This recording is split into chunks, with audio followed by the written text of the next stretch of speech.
जी नमस्कार सर। आज मैं आप लोग को सभी को जो है कुछ चैप्टर यूनिक बताने वाले हैं। चलिए यहाँ से चैप्टर हमारा जो है कौन सा चैप्टर है, हमारे आसपास के पदार्थ। हमारे आसपास के पदार्थ क्या क्या होते हैं, 9th का बुक है। फर्स्ट चैप्टर 9th में इतने चैप्टर हैं। रेलवे एसएससी कोई भी एस्पिरेंट जो है तैयारी कर सकते हैं, हम बताते हैं, उसके थ्रू आप पढ़िएगा।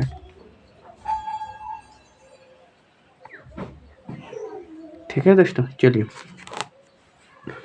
अपने अपने देखिए यहाँ पे कहता है अपने मतलब क्या होता है। अपने मतलब बहुत सारे लड़के जो हो बकाते होंगे कि अपनी अपने मतलब खुद आप मतलब जो खुद हो अपने चारों हो मतलब हम समझाएंगे, आप लोग समझिएगा और आप लोग पढ़िएगा। ठीक है। अपने चारों ओर नज़र दौड़ाते हुए हमें विभिन्न प्रकार की वस्तुएं नज़र आती है। देखे होंगे, हाँ मान लीजिए पेन है, हाँ ये बात इस तरह से समझ में आती है कि नज़र आती है, जिसका आकार आकृति है वह बनावट अलग अलग होता है। हाँ बात तो सही है, इस बुक का बनावट अलग है, इस पेन का अलग अलग है। इस विश्व में प्रत्येक वस्तु जिस सामग्री से बनी होती है उसे वैज्ञानिक ने पदार्थ का नाम दिया। ठीक है। जिस हवा में हम श्वास लेते हैं, जो भोजन हम खाते हैं, पत्थर, बादल, तारे, पौधे एवं पशु, यहाँ तक कि पानी की एक बूंद या रेत का एक कण, ये सभी पदार्थ हैं। मतलब समझा, एक छोटा सा रेत का कण भी और पानी भी, सब पानी की एक बूंद भी एक पदार्थ है। ठीक है। अब ध्यान देने योग्य बात यह है कि यहाँ देखो, ध्यान देने योग्य बात यह है कि ऊपर लिखी सभी वस्तुओं का द्रव्यमान होता है और ये कुछ स्थान आयतन घेरती है। मतलब इसका कुछ भार होता है, आयतन होता है, ये अपना आयतन घेरती है। जैसे मान लीजिए एक गिलास पानी किसी लोटा में फिर रख देंगे तो फिर वही होगा, एक गिलास का पानी जो आयतन होगा उसको घेरेगा, वही कहता है आयतन। एक बात तो जानते होंगे, हमको सब मालूम है, लेकिन यहाँ हम पूरा डिटेल में आगे चल कर जब फंसेगा ना, वहाँ बोलिएगा कि फिर क्या, हाँ हाँ क्या हो गया। इसलिए थोड़ा ध्यान से समझिएगा इधर। प्राचीन काल से ही मनुष्य अपने आसपास को समझने का प्रयास कर रहा है। हाँ ठीक है। भारत के प्राचीन दार्शनिकों ने पदार्थ को 5 मूल तत्वों में वर्गीकृत किया है जिसे पंचतंत्र कहा गया। एग्जामिनर क्या पूछेगा, देखो टेक्नीशियन का एग्जाम उठाएगा, हम पंचतत्व किस पदार्थ को कहते हैं। बस अब यहीं पर पंचतत्व, आप तो पंचतत्व पढ़े नहीं है, अब पंचतत्व किसको बोलेंगे आप। बस मान दे देगा अग्नि वायु पृथ्वी, ऐसे कोई मतलब नहीं है। वो इनमें से 4 दे देगा, एक वो अलग छांट देगा, तो ये बोलेगा इनमें से कौन सा पंचतत्व नहीं है। लेकिन वहाँ से इस 3 गो दिया रहेगा, एगो कुछ अलग दिया रहेगा, उसको छाँटना पड़ेगा। इसीलिए इस पंच तत्व को याद रखना पड़ेगा। देखो वायु, पृथ्वी, अग्नि, जल और आकाश, इस पंच तत्व को याद रखना पड़ेगा आपको हर हाल में। इसके अनुसार इन्हीं पंच तत्वों की सभी वस्तुएं बनी है। हाँ बात सही है, चाहे वे सजीव हो या निर्जीव। उस समय के यूनानी दर्शकों ने यह भी पदार्थ को इसी प्रकार वर्गीकृत किया है। आधुनिक वैज्ञानिकों ने पदार्थ के भौतिक गुणधर्म एवं रासायनिक प्रकृति के आधार पर 2 प्रकार के वर्गीकृत किए थे। समझा, मतलब 2 प्रकार के पदार्थ को वर्गीकृत किया गया था। पहला है अब पहला यहाँ नहीं, अब आगे समझाएंगे। इस समय में हम भौतिक गुणों के आधार पर पदार्थ के बारे में ज्ञान अर्जित करेंगे। पदार्थ के रासायनिक पहलुओं को आगे अध्ययन में पढ़ेंगे। ठीक है, आगे अध्याय में पढ़ेंगे, गुणों को पढ़ेंगे। ठीक है, मतलब इसके आगे आपको दिखाई नहीं दे रहा होगा ना, इसीलिए थोड़ा हम करते हैं एडजस्ट 1 सेकेंड के लिए। थोड़ा सा इसको हम देखते हैं कोशिश करके। एडजस्ट हो गया दोस्त। यहाँ पे इस अध्याय में हम भौतिक गुणों के आधार पर पदार्थ के ज्ञात अर्जित पदार्थ के रासायनिक गुणों को पहले को अध्याय में पढ़ेंगे। बाकी आप लोग से फिर यहाँ पे आप लोग समझिए। पदार्थ का भौतिक स्वरूप। पदार्थ कणों से मिलकर बना होता है। पदार्थ छोटे छोटे क्या है, कणों से मिलकर बना होता है। बहुत समय तक यह पदार्थ की प्रकृति में 2 विचारधाराओं प्रचलित थी। एक विचारधाराओं का यह मानना था कि पदार्थ लकड़ी के टुकड़ों की तरह सतत होते हैं, परंतु अन्य विचारधारा का मानना था कि पदार्थ रेत के कणों से मिलकर बने होते हैं। आइए एक क्रियाकलाप द्वारा इसे हम लोग करते हैं।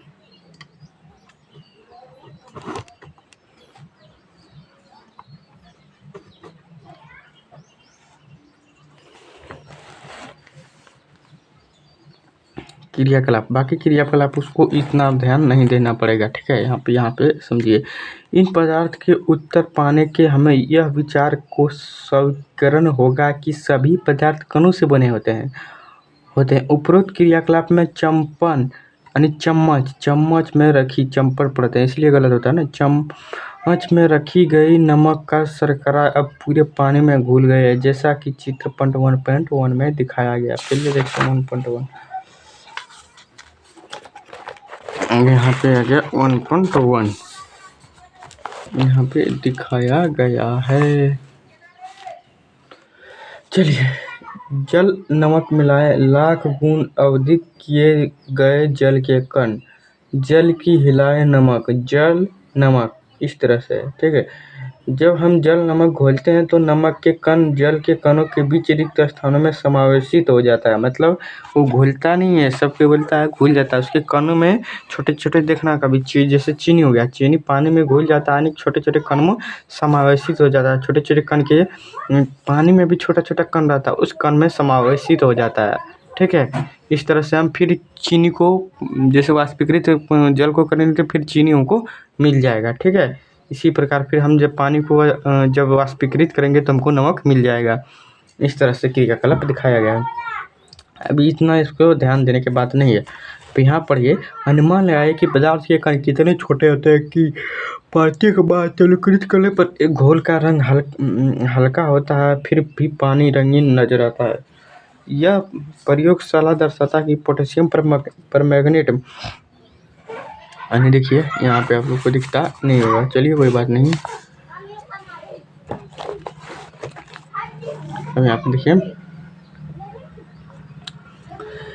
अनुमान लगाइए कि पदार्थ के कण इतने छोटे होते प्रति तनुकृत घोल का रंग हल्का होता है और फिर भी पानी रंगीन नजर आता है। यह प्रयोगशाला को दर्शाता पोटेशियम परमैंगनेट के बहुत छोटे से क्रिस्टल पानी की बहुत अधिक मात्रा 100 लीटर भी रंगीन हो जाती है। इससे हमें निष्कर्ष निकाल सकते हैं कि पोटेशियम परमैंगनेट के केवल एक क्रिस्टल के रूप में सूक्ष्म कणों होंगे। ये कण छोटे छोटे कणों में विभाजित हो जाते हैं ना।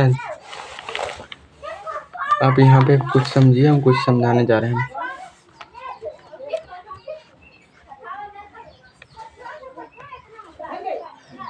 एक स्थिति में एक कण छोटे छोटे भागों में विभाजित किए जा सकते हैं। पोटेशियम परमैंगनेट की जगह 2 ml डेटॉल से भी हम क्रियाकलाप कर सकते हैं। लगातार तनुकृत होने पर भी उसकी महक हमें मिलती रहती है। पदार्थ के कण बहुत छोटे छोटे होते हैं, इतने छोटे कि हम कल्पना भी नहीं कर सकते हैं। पदार्थ के कणों के बीच अभिलक्षणीय गुण, पदार्थ के कणों के बीच रिक्त स्थान होते हैं। क्रियाकलाप 1.1 1.2 नमक, शर्करा, डिटॉल, पोटेशियम परमैंगनेट के कण समान रूप से पानी में वितरित हो गए। इसी प्रकार जब हम चाय, कॉफी या नींबू बनाते हैं तो एक पदार्थ के कण दूसरे पदार्थ के कणों में रिक्त स्थान में समावेशित हो जाता है। यह दर्शाता है कि पदार्थ के कण के बीच पर्याप्त रिक्त स्थान होता है। हाँ, जैसे मान लीजिए हम लोग कुछ समझते हैं, अपना दिमाग लगाते हैं, एक वाइट पेज मिल जाए तो यहाँ पे थोड़ा हम स्माइल दिखा देते हैं। मान लेते हैं कि इधर ही कोई जल है, नमक है, नमक का छोटा सा टुकड़ा। ये नमक जो है इसको इसमें मिलाएंगे या इसको इसमें मिलाएंगे, इसका कण जो है ये पानी के छोटे छोटे कण में जो है इसमें घुस जाएगा। इसी को बोलते हैं पदार्थ के कणों के बीच रिक्त स्थान होता है। ये इसमें सब चल जाएगा पानी में, इसीलिए बोलता है। अगर यदि आपको एग्जामिनर क्वेश्चन पूछेगा कि पता लगाए कि पानी नमक में घुलता है या नमक पानी में घुलता है, वहाँ पे आप क्या ऑप्शन दीजिएगा? ऑप्शन नंबर ए देगा नमक पानी, ऑप्शन नंबर बी पानी नमक, ऑप्शन नंबर सी कुछ नहीं, ऑप्शन नंबर डी इनमें से सभी। क्या लगाएंगे? इस तरह का प्रश्न आपको देखने को मिलेगा आगे चल के। बाकी आप लोग को हमको समझा दिए कि पदार्थ के बीच छोटे छोटे कण रिक्त स्थान होते हैं। पदार्थ के कण के बीच रिक्त स्थान होते हैं। देखिए यहाँ पे अगला, बाकी क्रियाकलाप को उतना ध्यान देने का योग्य नहीं है। बाकी यहाँ पे आप लोग समझते हैं, ध्यान से समझाए। उपरोक्त 3 क्रियाकलाप है, 3 उपरोक्त 3 क्रियाकलाप 1.3, 1.4 और 1.5 में हम यह निम्नलिखित निष्कर्ष निकाल सकते हैं। पदार्थ के कण निरंतर गतिशील होते हैं, मतलब जो है एक कण से दूसरे कण में जाते हैं उसे निरंतर गतिशील होते हैं, अर्थात इनमें गतिज ऊर्जा होती है। हाँ, इसमें गतिज ऊर्जा होती है, मतलब एक से दूसरे में जाएगा गति होगा, इसलिए गतिज ऊर्जा होती है। तापमान बढ़ने से कणों की गति तेज हो जाती है। हाँ, तापमान बढ़ने से कणों की गति तेज होती है, गति जो होता है तेज हो जाता है। इसीलिए हम कह सकते हैं कि तापमान बढ़ने से कणों की गतिज ऊर्जा बढ़ती है। हाँ, तापमान बढ़ने से कणों की गतिज ऊर्जा बढ़ती है, मतलब ज़्यादा घुलेगा, जितना ज़्यादा गर्म करेगा उतना ज़्यादा घुलेगा, ठीक है। इसमें गतिज ऊर्जा होती है। कोई पूछेगा पदार्थ या कण के बीच गतिज ऊर्जा होती है? हाँ, होती है। यही रेलवे क्वेश्चन उठाएगा, उधर उतना पड़े कोई रेलवे क्वेश्चन नहीं उठाएगा, यहाँ से इतना भर भर के क्वेश्चन उठाएगा ना, माथा पागल कर देगा, ठीक है। बाकी हम आपको ऑनलाइन क्वेश्चन तो करा ही रहे हैं, ठीक है। उपरोक्त 3 क्रियाकलाप में हमने देखा कि पदार्थ के कण अपने आप ही एक दूसरे के साथ अतः मिश्रित हो जाते हैं। ऐसा कणों के रिक्त स्थानों में समावेशित के कारण होता है। दो विभिन्न पदार्थ कणों के बीच स्वतः मिलना ही विसरण कहलाता है। हमें यह पता चलता है कि गर्म करने पर विसरण तेज हो जाता है, ऐसा क्यों? गर्म करने पर विसरण तेज होता है, ऐसा क्यों? आइए हम फिर आगे समझाते हैं।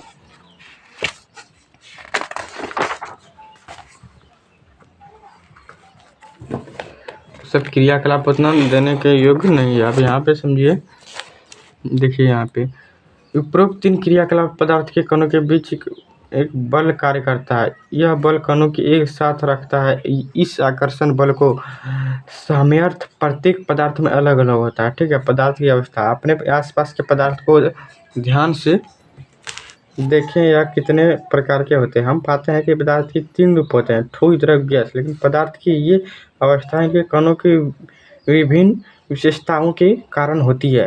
अब हम पदार्थ के 3 अवस्थाओं के गुण का विस्तार से अध्ययन करेंगे। अब पदार्थ के 3 होता है, ठोस, द्रव, गैस। समझे? अब ठोस को हम समझते हैं। उपयुक्त सभी उदाहरण ठोस के हैं, इसलिए हम देख सकते हैं कि इन सभी एक निश्चित आकार, स्पष्ट सीमाएं, मतलब यहाँ से देखो, स्पष्ट सीमाएं तथा स्थिर आयतन यानी नगण्य संपीड़ितता होती है। बाहर बल लगाने पर ठोस अपने आकार को बनाए रखते हैं, मतलब बाहर लगाए गए बल अपने ठोस आकार को बनाए रखते हैं। बल लगाने पर ठोस टूट सकते हैं, मतलब ठोस पदार्थ जो है वो टूट सकते हैं, लेकिन इनका आकार नहीं बदल सकता। ठोस का कोई आकार नहीं बदल सकता, लेकिन द्रव का आकार बदल सकता है। वो टूटेगा नहीं, अरे टूट जाएगा, इसका आकार बदलेगा नहीं। इसीलिए यह दृढ़ होते हैं। दृढ़ मतलब दृढ़, अब बहुत समझेगा कि दृढ़ क्यों होता है। इसलिए दृढ़ होता है क्योंकि बहुत मजबूत और कठोर होते हैं, इसको दृढ़ बोला जाता है, ठीक है। निम्नलिखित पर विचार कीजिए। रबड़ को क्या माना जाएगा? रबड़ को क्या माना जाएगा? रबड़ को खींचकर इसका आकार बदल सकता है, क्या कि ये ठोस है? हाँ, बात तो सही, खींच कर बदल सकता है। विभिन्न पदार्थों बर्तनों में रखे गए चीनी और नमक उन्हीं बर्तन के लेते हैं, या क्या ये ठोस है? हाँ है। स्पंज क्या है? एक ठोस है, लेकिन फिर भी इसका संपीड़न संभव है। क्यों? ये सभी ठोस ही है क्योंकि बाहरी बल लगाए जाने पर रबर की आकार बदलता है और बल हटा लेने पर पुनः मूल आकार में आ जाता है। अत्यधिक बल लगाने पर यह टूट जाता है। चाहे हम शर्करा या नमक अपने हाथ में ले या किसी भी प्लेट जार में रखे, क्रिस्टल के आकार नहीं बदलते हैं। स्पंज में बहुत छोटे छोटे छिद्र होते हैं जिनमें वायु का समावेश होता है। जब हम इसे दबाते हैं तो यह वायु बाहर निकलती है, जिससे इसका संपीड़न संभव है। परीक्षण से हम पाते हैं कि द्रव का आकार नहीं लेकिन आयतन निश्चित होता है। मतलब क्या होता है? परीक्षण से हम पाते हैं कि द्रव का आकार निश्चित नहीं, लेकिन इस द्रव का आकार निश्चित नहीं होता, लेकिन इसका आयतन निश्चित होता है। बर्तन में जिन्हें पर रखा जाए, यानी द्रव से यहाँ समझा रहे हैं, द्रव का आकार, ठीक है। यहाँ से द्रव, इन्हें रखा जाए, ये उसी आकार के लेते हैं। द्रव में बहाव होता है और इनका आकार बदलता है, इसीलिए यह दृढ़ नहीं होते हैं लेकिन तरल होते हैं। मतलब ये ठोस नहीं होते हैं, लेकिन ये तरल होते हैं। क्रियाकलाप 1.15 के संदर्भ में हम देखें कि ठोस द्रव का विस्तार द्रवों से में संभव है। वातावरण की गैस विसरित होकर जल में घुल जाती है। यह गैसें विशेषतः ऑक्सीजन और कार्बन डाइऑक्साइड जलीय जंतुओं तथा पौधों के लिए अनिवार्य होते हैं। बात तो सही है। सभी जीवधारी अपने जीवन निर्वाह के लिए सांस लेते हैं। जलीय जंतु जल में घुली ऑक्सीजन के कारण सांस लेते हैं। इस तरह हमें इस निष्कर्ष पर पहुंचते हैं कि द्रव, ठोस, द्रव और गैस तीनों का विसरण संभव है। ठोसों की अपेक्षा द्रव में विसरण की दर अधिक होती है। ऐसा इसलिए क्योंकि द्रव अवस्था में पदार्थ के कण स्वतंत्र रूप से गति है और ठोस की अपेक्षा द्रव के कणों में रिक्त स्थानों में भी अधिक होता है। बात तो सही है। अब गैस अवस्था क्या? गैस की अवस्था। आपने कभी गुब्बारे पर ध्यान दिया है कि जो गैस के एक ही सिलेंडर से बहुत सारे गुब्बारे हवा भरता है, जिससे पता लगाए कि सिलेंडर वो कितने गुब्बारे भरता है, जिससे पूछिए सिलेंडर में कितनी कौन सी गैस है, यानी गैस में कौन सी गैस है। ठीक है, गैस में कौन सी गैस है, गैस में कौन सी गैस है। इधर स्पंज पिस्टन इधर होता है, इधर गैस, इधर रबर कॉर्क। ठीक है, हमने देखा कि ठोस एवं द्रव की तुलना में गैस की संपीड़न काफ़ी अधिक होती है। हमारे घरों में खाना बनने में उपयोग की जाने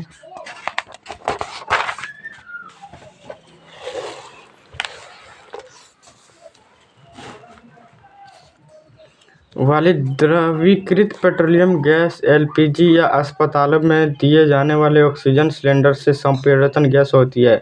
आजकल वाहनों में ईंधन के रूप में संपीड़ित प्राकृतिक गैस सीएनजी का उपयोग होता है। इसलिए संपीड़ितता काफ़ी अधिक होने के कारण गैस के अत्यधिक आयतन को एक कम आयतन वाले सिलेंडर में संपीड़ित किया जाता है एवं आसानी से एक स्थान से दूसरे स्थान तक भेजा जा सकता है।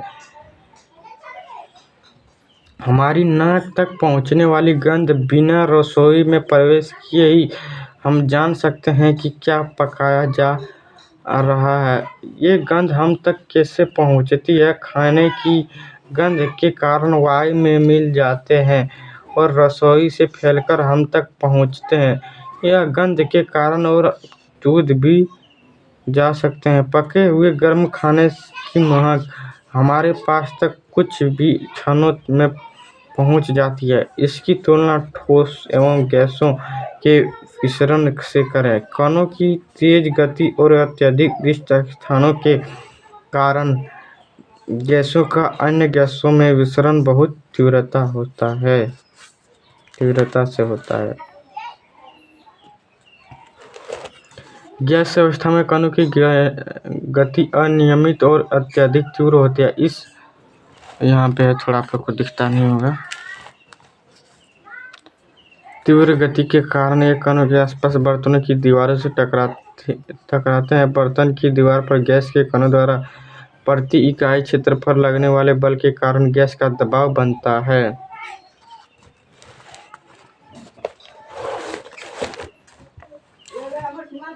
क्या पदार्थ अपनी अवस्था को बदल सकता है? जी हाँ, आपने परीक्षण में अपने जानते हैं कि जल की तीनों अवस्था में रह सकता है। क्वेश्चन आया है, जल ऐसा कौन सा ऐसी कौन सी पदार्थ है जो तीनों अवस्था में रह सकती है? कौन है? बर्फ, पानी तीनों अवस्था में रहता है। देखो, जल पदार्थ की तीनों अवस्था में रह सकते हैं।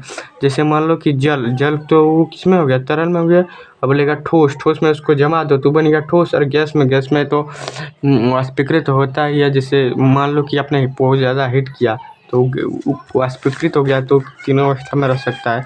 जैसे आप आगे समझिए, ठोस जैसे बर्फ, यहाँ पे फिर लिखा हुआ है, आपको ऐसे डरने की बात नहीं है। ठोस जैसे बर्फ, द्रव जैसे जल एवं गैस जैसे वो जलवाष्प। क्या होता है? जलवाष्प हो गया। अवस्था बदलने के दौरान पदार्थ के अंदर क्या होता है? अवस्था के परिवर्तन के पदार्थ के कणों पर क्या प्रभाव पड़ता है? इन प्रश्नों का उत्तर नहीं खोजना चाहिए। हाँ, खोजना चाहिए। अब आगे हम फिर समझेंगे। इस सब अपवाद देता रहता है दिमाग खराब करने के लिए, लेकिन क्रियाकलाप देख लेते हैं तो अच्छा बात है, लेकिन हमको एग्जाम पॉइंट व्यू पढ़ाना है। एक चैप्टर कितना लेट लगेगा भाई? एक चैप्टर है थोड़ा, आप लोग को लग जाएगा कम से कम 19 मिनट और लगेगा, आने आधा घंटा। आज तक हम यहीं छोड़ते हैं, कल से फिर हम तापमान के परिवर्तन पर प्रभाव बताएंगे। ठीक है, मिलते हैं नेक्स्ट वीडियो में। जय हिंद, जय भारत।